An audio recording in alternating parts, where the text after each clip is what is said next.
Hello everyone, how you guys doing? Hopefully you're having a wonderful day, and we are here with a video on how I build a $1,000 soccer collection. I figured this would be a fun one. Typically in the weekly review videos, we're talking about $500 and up cards. I recently had a comment that was asking if I could go through some of the lower value cards and sort of what I thought about those. Hard to do because there's just so many of them on the Fanatics auction, and which ones do I want to talk about, and this, that, and the other. But I figured this would be a fun one, or a fun way to go about sort of talking about how I would build a collection based on, well, I guess we'll get into it now. Let's talk about the overview here. So it's $1,000 to spend. Spoiler, I go $9 over budget, so, harass me in the comments if you feel fit. This PC is going to be built on how I wish to collect and what interests me, so what I go after isn't necessarily what you have to go after, and of course this is going to be built around sort of how I'm viewing the hobby at this point in time. In addition, I'm going to aim for a variety of different things, not just one player, and all-time great players at that. So I think all of these players are in my top 25. I say that, and there's one that isn't, but other than that, it's basically all-time great players. And where applicable, I'm going to try to pair some things up, so there will be a few pairs in here, because I feel generally in the hobby it's fun to pair up items from the same set if possible, or if it interests you. And then finally, collect how you please. This is a fun thought experiment for myself, and just to share with these people that wish to watch. As I mentioned before, everyone collects in their own style, so do as you feel fit. Of course, this is just a fun video meant to sort of be thought-provoking and showcase some items in soccer that you can still get for relatively cheap values that I feel are generally still important. So we're going to start with a couple big hitters just because, that's what the people are here for. The people like it. We'll start with a Messi sticker from 2006 World Cup. This is his first World Cup sticker, and they're World Cup stickers from the 2000s, so they're mass printed, hence why you can get these for at least a relatively affordable price point. PSA 8 as well, which truthfully is a decent grade, but it's not a 9 or a 10, of course, and that's what allows it to be in this video. So the PSA 8 Messi currently goes for $114, and that will leave us with 886 remaining. I will say, in regard to comps, I tried to be relatively on point, but there are some sales where maybe it's sold for more a couple days later. But I'm going to assume if you're spending $1,000 and trying to do it in a relatively affordable manner with a little bit of focus, that you're going to be able to be patient, not necessarily have to go on eBay and bin it. Maybe you just wait a while, and by a while I mean maybe a couple months to get one in your sort of price point. So they aren't necessarily the most recent comp, but generally they are very close to, if not the most recent comp. So wanted to throw that out there. In addition to that, we'll get a pair here with the Ronaldo sticker from the same World Cup, his first World Cup issue. He's got a little bit of the stash going on there. Would you look at that? This is a PSA 7, and I was able to get this for $46. Theoretically, of course, I didn't buy this. I will say that many of the items in here I do own, often in higher grade. I'm not making this video to pump because, pumping $50 cards seems pretty useless to me, but nonetheless, $46 for the first World Cup sticker of Cristiano Ronaldo. I know it's, again, mid-grade, but hey, it costs $20 to grade anything at this point in time. So if you can get a good Ronaldo from his first World Cup for under $50, I feel like that's a fun ad. And of course, Messi's first World Cup too. Two of the all-time greats having their first World Cup together, I feel is a very important moment. And World Cup stickers to me are really meaningful in a world where Messi and Ronaldo have hundreds of thousands of cards to choose from. Probably closer to thousands or tens of thousands if you pare it down, but I just think that these mean something to me, and it's hard to find that at a pretty low price point. Beyond that, we'll go back into Pele now. So we'll start with this 1958 Verlag Fußball. This is a PSA 1, and this sold for $64 in November. I'm going to turn it on its edge here, and we can sort of zoom in. This is sort of a fun one, at least from my perspective. It's an in-action shot, and here you have Garrincha shooting near post on Yashin, and Pele's off to the left, sort of waiting for a cross or a deflection. And so essentially you can get three all-time greats in the same image for 65 bucks. Now, of course, it's pretty beaten up, but I mean, hey, we're on a budget here. We're doing what we can. So I thought that was a very fun one to add for 65 bucks and certainly worthwhile. If that doesn't suit your fancy, maybe this one does. A little bit different, but the same set. This is the Brazil-Sweden photo, which has Pele post-game sort of crying, being held up by teammates as he had just finished winning the World Cup as a 17-year-old, which is such a cool moment. And to be able to get this for 86 bucks, I felt was a worthwhile addition.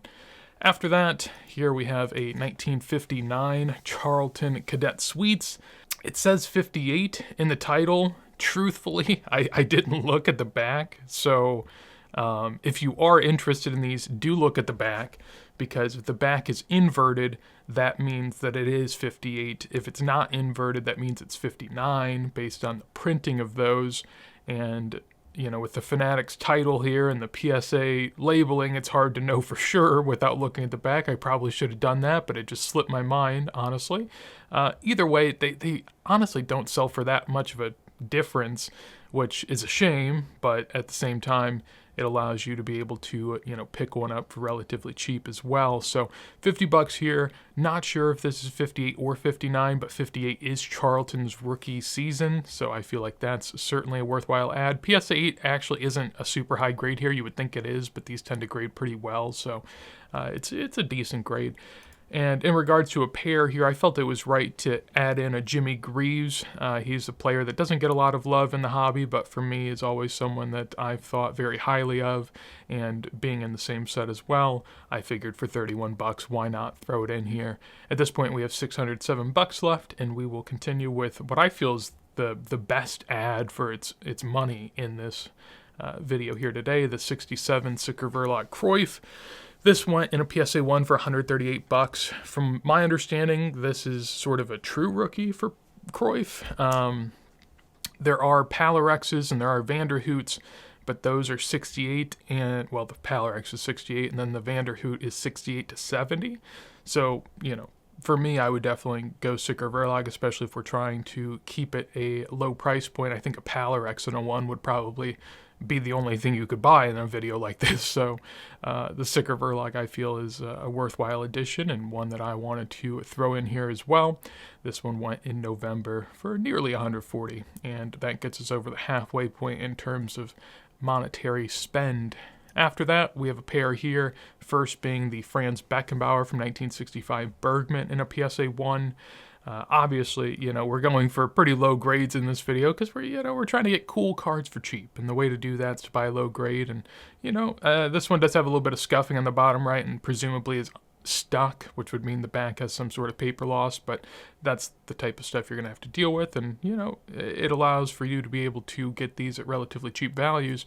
This PSA 1 went for 51 bucks, which honestly I think is a very, very good price, especially for an image that I've always rated very highly. Some people feel differently, but I think it's a great looking card. And decided to pair that with the Gerd Muller from the same year. This one actually went for 60 bucks. Personally, I'd pay more for a Beckenbauer than a Muller, but ultimately, everyone has their own thoughts on that. This one went for 60 bucks, and it was in March. There were 3 sales of a PSA 1 this year. One was 40 bucks, one was 80 bucks, and one was 60 bucks, so I took the middle sale and felt that was fair. So 358 bucks remaining after that Muller pickup. Decided to go ahead and add a Kitty Puskas. This is not rookie material Puskas, but it is early. It's the earliest, well, I mean, I say early, it's not necessarily even early. I think his Nanina is like 46 maybe, so, but he doesn't have many other ones earlier than this. It's the Nanina and maybe a couple others. In terms of first sort of gettable releases, this would be the one to go after in my head, and to be able to get a copy of it for 80 bucks off of ComC felt like a worthwhile cause to me, so decided to throw that in here as well. Another all-time great here is Platini, his 1974, I'm not even going to pronounce it, but his French release from his rookie season. PSA 1 goes for $93, and again, I felt that that was a good one. These low grades, they allow you to get in there cheaper. I, again, would imagine that the back is stuck and has some sort of paper loss, but if you look at it from the front, I mean, it's a great-looking copy. Sure, it's a little OC, but the colors are nice, and to be able to get it into this $1,000 challenge for less than 10% of the budget, I feel is definitely a value add here. After that, one a little outside the box, maybe, at least compared to what we've been talking about. I put a 1998-99 Xavi. I said everyone was top 25 all time. I guess it depends on how you want to go ahead and rank Xavi. Very important player for modern, but certainly could be lower if you felt that that was a decision you had to make. Nonetheless, still a great player, one of the best midfielders of all time, and for $19 for his rookie Este, again, basically the price of grading. I know CGC is a bit cheaper to grade, but I mean, come on. You got to get these from Spain. There's a lot of things that have to happen. You got to buy it, ship it, grade it, all that stuff, and you could have just got it for $19. I will say, I actually think I might have bought this, so maybe a little shameless plug, but it kind of shows that that's how I feel and that I'm worthy to put my money behind it, I guess. I mean, the whole $19 I did, but $164 remaining here. I thought that was just a great ad for the price point there.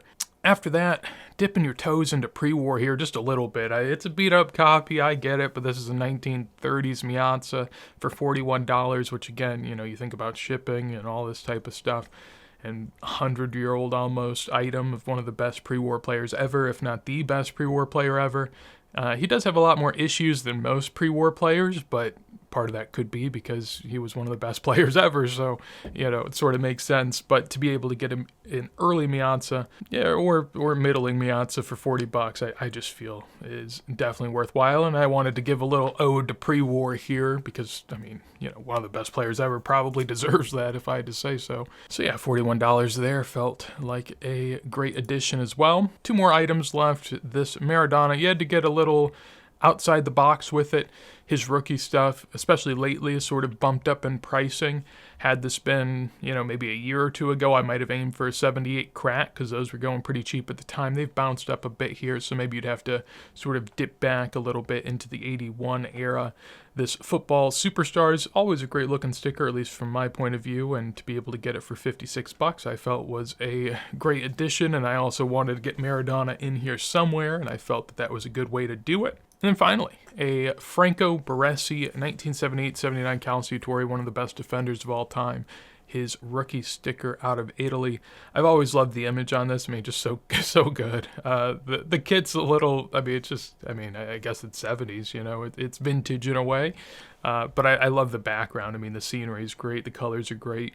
And to be able to get one of the best defenders of all time in here in a, middling grade, I felt it was a good addition. PSA 5 is, probably on the low to mid end of the grades for this item, but PSA 5 from the 1970s still isn't anything crazy, and I felt he was a name worth adding, especially if you could sort of get it at this price point. So those were the 15 cards I decided to add for the $1,000 collection, and here is the overview of them. Just a fun accumulation of cards, a fun collection to be able to put together. I think it's sort of an example of how soccer is still at that point where you can get a lot of meaningful cards for still very affordable prices. $1,000, if you're looking to spend it in one go, might be a lot, certainly, but if you put $50 a month into it, you could build this collection over a couple years, and to be able to have most of the all-time greats in here, I feel is, definitely a cool thing to be able to accomplish in soccer, and something I don't really think you could do in almost any other sport, especially for the cards that we're getting here or stickers that we're able to attain. A few notable names that I did not pick up. We have Di Stefano. I was thinking 53 Bruguera maybe, but those have sort of upticked lately, so it made it a bit harder to put in here. Garrincha, we don't have a solo issue, but we do have him in that Verlog image.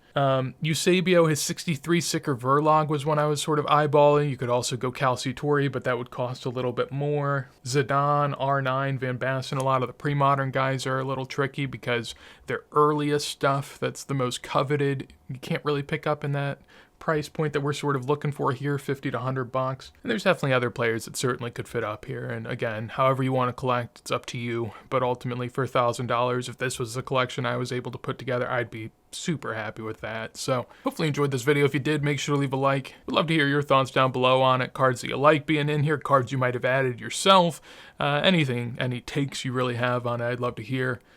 And if you want some more videos like this, as soon as I go live, make sure to subscribe. But with that said, hopefully you have a wonderful day, and peace.